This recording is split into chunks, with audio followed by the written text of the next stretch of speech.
இப்போ பார்த்தீங்கன்னா சூப்பரான காலிஃப்ளவர் பஜ்ஜி தாங்க இது. அந்த பஜ்ஜியை நான் எப்படி டிஃப்ரெண்ட் ஸ்டைலில் போட்டுருக்கேன்னு சொல்லிட்டு நான் உங்களுக்கு காமிச்சிருக்கேன். ஸோ இதை எப்படி செஞ்சு பார்க்கணும்ல, ஸோ வாங்க வீடியோக்குள்ள போகலாம்.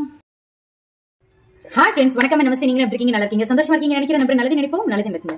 ஈஸியான குயிக்கான ஈவினிங் ஸ்நாக்ஸுங்க. இன்னைக்கு வந்து நான் காலிஃப்ளவர் பஜ்ஜி போடுவாங்க. நீங்க சொல்லுவீங்க எங்களுக்கு தான் காலிஃப்ளவர் பஜ்ஜி போட தெரியுமா நீங்க சொல்லுவீங்க. பட் நான் கொஞ்சம் வித்தியாசமாக பண்ணுவேன். அதை எப்படிங்கிறத உங்களுக்கு சொல்கிறேன். நான் வந்து ஆல்ரெடி ரைஸாக உப்பு போட்டு மஞ்சத்தூளியும் போட்டு நான் வந்து இதை ஊற வச்சு வச்சுட்டேன். ஸோ இதை சைடில் வச்சுக்கலாம். நம்ம அதுக்கு இப்போ கடலை மாவு எல்லாம் மிக்ஸ் பண்ணுவோம். ஸோ நான் எந்த மெஷர்மெண்ட்டில் நான் பண்ணுறதோ மட்டும் நான் சொல்லிடுறேன். இப்போ பார்த்தீங்கன்னா கடலை மாவு நான் ஆல்ரெடி கடலை மாவு எடுத்து சளிச்சு வச்சுக்கிட்டேன். ஒரு 4 ஸ்பூன் அளவுக்கு நான் வந்து எடுத்துக்கிட்டேன். உங்களுக்கு எவ்வளவு தேவையோ அந்த அளவுக்கு நீங்கள் வந்து அதை போட்டுக்கோங்க, ஓகேவா? அப்புறம் பார்த்தீங்கன்னா அரிசி மாவு ஒரு 1.5 ஸ்பூன் எடுத்துட்டேன். அரிசி மாவு, கொஞ்சோண்டி சோடா உப்பு, ஓகே, கொஞ்சோண்டி காயம்.